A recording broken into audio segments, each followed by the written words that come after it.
এই প্রথম মাকে নিয়ে একসাথে আমরা লাঞ্চ করতে যাব।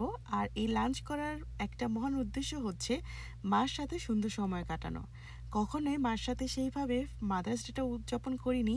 মা যেহেতু ইউএসএতে আসার কিছুদিন পরেই মাদার্স ডে ছিল, আর অনেক দিন পর সেই ব্লগটা নিয়ে হাজির হয়ে গিয়েছি। মাদার্স ডেতে সারাটা দিন মার সাথে আমি খুব সুন্দরভাবে সময় কাটালাম আর অনেক স্মৃতিচারণ করলাম, কারণ এই মাদার্স ডেতে সবচেয়ে বেশি মাকে মিস করেছি। আজকে সেই ব্লগ নিয়ে হাজির হয়ে গিয়েছি। হাই এভরিওয়ান, আসসালামু আলাইকুম, welcome back to my channel. আজকে আপনাদের সাথে শেয়ার করব আমি আমার মাদার্স ডেটা কীভাবে উদযাপন করলাম। হয়তো অনেক দিন হয়ে গিয়েছে মাদার্স ডে চলে গিয়েছে, বাট এই স্মৃতিগুলো আমি আমার জীবনে রেখে দেওয়ার জন্যই, আপনাদের সাথে শেয়ার করার জন্যই ক্যাপচারগুলো নিয়েছিলাম। মাদার্স ডে গিয়েছে অনেক দিন হয়েছে। মাদার্স ডেতে আমার জীবনে সবচেয়ে বেশি স্মরণীয় দিন এই কারণে, এবার মাদার্স ডেতে আমি নিজে একজন মা এবং আমি আমার মার সাথে আমার মাদার্স ডেটা উদযাপন করলাম। এই প্রথম আমি আমার মার সাথে বাইরে কোথাও খেতে গেলাম, তারপর মার সাথে সুন্দর সময় কাটালাম, সারা দিন পার্কে ঘুরে বেড়ালাম, মার সাথে বসে আইসক্রিম খেলাম। সেই সবগুলো মোমেন্টস আজকে শেয়ার করব। এখানে প্রথমে চলে গেলাম হচ্ছে একটা রেস্টুরেন্টে, যেখানে মাদার্স ডে উপলক্ষে একটা বাফে ব্যবস্থা ছিল, আর সেটা ছিল আমাদের বাসা থেকে জাস্ট 5 মিনিটস দূর। আর যেহেতু এটা হ্যান্ড স্লটেড মানে জাবি হালাল ছিল, এটা হচ্ছে তান্দুর রেস্টুরেন্ট। যারা ইউএসএতে নিউ জার্সিতে থাকেন তারা খুব ভালো করে জানেন পিস্কারওয়েতে একটা তান্দুর রেস্টুরেন্ট হয়েছে, যেখানে একদম জাবি হালাল সব ধরনের মাংস, খাবার, কাবাব সব কিছু পাওয়া যায়। তো সেই রেস্টুরেন্টে চলে গিয়েছি।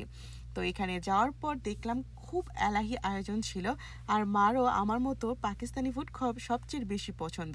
এখানে সবগুলো খাবার আগে দেখে নিলাম কোন কোন খাবারগুলো আমার পছন্দের তালিকায় আছে আর মার পছন্দের তালিকায় আছে, সেটা চেক করে এবার হচ্ছে আমরা লাঞ্চটা করে নেব। সাধারণত মাদার্স ডেগুলো যেভাবে চলে যেত দেশে থাকা অবস্থায়, তখন তেমন মার সাথে সময়টা দেওয়া হতো না। বাট এবার এখানে আসার পর সবচেয়ে বেশি যেহেতু মাকে মিস করতাম মা দূরে থাকার কারণে, এবার যেহেতু মা আমার অনেকটাই কাছে, আমার সাথে আছে, আমার সাথে থাকে, তো এই জন্য এবারে মাদার্স ডে আমার জন্য অনেক বেশি স্পেশাল ছিল। তার সাথে তো আমি একজন নিজে মা হয়েছি, আমার মোহাম্মদ আমার সাথে ছিল, এই জন্য দারুণ আনন্দ লাগছিল, ডাবল আনন্দ ছিল। তো মার সাথে আমিও সবগুলো খাবার দেখে নিলাম, মাকেও এবার সবগুলো খাবার আমি সার্ভ করে দিব। তো মার সাথে বসে একসাথে মাদার্স ডেতে লাঞ্চ করা বা ডিনার করা বা ঘুরতে যাওয়ার মজাটা হচ্ছে একদম অন্যরকম। আজকে আমি চেষ্টা করেছি সকাল থেকে রাত পর্যন্ত মার সাথে 24 আওয়ার্সের মতো একসাথে বসে থাকা, একসাথে গল্প করা, সবচেয়ে বেশি সময় দেওয়া। কেননা এই দিনটা আমি সবচেয়ে বেশি মিস করতাম। একটা মা একটা সন্তানের জীবনে যে কতটা বেশি গুরুত্বপূর্ণ, দূরে থাকার কারণে আমি সবচেয়ে বেশি সেই জিনিসটা ফিল করি। একটা মা হচ্ছে একটা সন্তানের সবচেয়ে বড় পাওয়া, সবচেয়ে বড় ব্লেসিং, সবচেয়ে বড় রহমত আর সবচেয়ে বড় গিফট আল্লাহ রাব্বুল আলামিনের পক্ষ থেকে। এই মা যদি না থাকতো আজকে একটা সন্তান সমাজে সুন্দরভাবে দাঁড়ানো, শিখানো কিছুই করতে পারতো না। একটা মাই হচ্ছে একটা সন্তানের প্রথম শিক্ষক, প্রথম স্কুলের টিচার, যে কিনা বাচ্চাদেরকে হাতে ধরে সব কিছু শেখায়। আজকে নিজে মা হওয়া সত্ত্বেও সেই জিনিসগুলো সবচেয়ে বেশি ফিল করি। আর সবচেয়ে বেশি আমার মা আমাকে কী শিখিয়েছে, আমি সেই জিনিসগুলোই আমি আমার সন্তানকে সর্বদা শেখানোর চেষ্টা করি। এবার মার সাথে আমরা লাঞ্চ করে নিলাম। মার সবচেয়ে পছন্দ হচ্ছে ডিজার্ট, তো মা ডিজার্টগুলো খুব এনজয় করছিল। তারপর মার সাথে খাওয়া দাওয়া করার পর আমি, মা, মোহাম্মদের পাপা একসাথে চলে গেলাম হচ্ছে পার্কে। গিয়ে দেখলাম মোহাম্মদ একদম ঘুমিয়ে পড়েছে। ঘর থেকে বের হওয়ার সময় ওর তো আনন্দে আটখানা থাকে, বাইরে গিয়ে খেলাধুলা করবে, কিন্তু আর তো ঘুম আটকে রাখতে পারেনি, সে তো ঘুমিয়ে পড়েছে।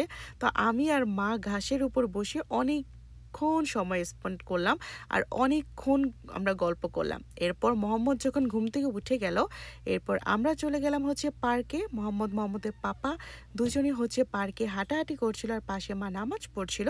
এবার হচ্ছে আমি মোহাম্মদকে নিয়ে চলে আসলাম হচ্ছে হাঁস দেখানোর জন্য। এই হাঁসগুলো তার সবচেয়ে বেশি পছন্দ ছিল, আর এই হাঁস দেখার পর সে একদম যেতে চাচ্ছিল না, চাচ্ছিল এগুলোকে টাচ করার জন্য, এগুলোকে ধরার জন্য, এগুলোর সাথে খেলা করার জন্য। কিন্তু আসলে এগুলো তো ধরা যায় না, এগুলো হচ্ছে বন্য প্রাণীর মতো, এখানেই তারা থাকে, এবার হচ্ছে মোহাম্মদকে নিয়ে আমি এই পার্কটার ভিতরে স্লাইডারের ব্যবস্থা ছিল, দোলনার ব্যবস্থা ছিল, তো এইগুলোর মধ্যেই একটু খেলানোর জন্য নিয়ে আসলাম। ও তো এগুলা দেখে একদম আনন্দে আটখানা। সাধারণত বাচ্চাদেরকে এখানে সামারে সবচেয়ে বেশি সময় দেওয়া হয় বিকেলবেলা, কারণ বাচ্চারা যেহেতু স্কুল অফ থাকে অনেক বেশি বোর ফিল করে, এই জন্য বিকেলবেলা মা বাবা সবাই বাচ্চাদেরকে এভাবে পার্কে নিয়ে আসে। আর মোহাম্মদ এটা সবচেয়ে বেশি পছন্দ করে আর বিকেলের জন্য সেটা ওয়েট করে। এবার হচ্ছে চলে যাচ্ছে হচ্ছে মার জন্য আইসক্রিম কেনার জন্য, কারণ মা আর আমি দুজনে বসে একসাথে এই পার্কে বসে বসে আইসক্রিম খাবো। আমার জীবনের একটা সুন্দরতম দিন আমি আপনাদের সাথে শেয়ার করলাম। আপনাদের মাদার্স ডে কেমন গেল সেটা কিন্তু কমেন্টস বক্সে জানাতে একদম ভুলবেন না। আর অবশ্যই আমাকে বলবেন আপনাদের স্পেশাল দিনটা কোনটা, মাদার্স ডে নাকি অন্য কোনো দিন। ভালো থাকবেন সবাই, দেখা হবে নেক্সট ব্লগে। আজকে এ পর্যন্তই। আল্লাহ হাফেজ।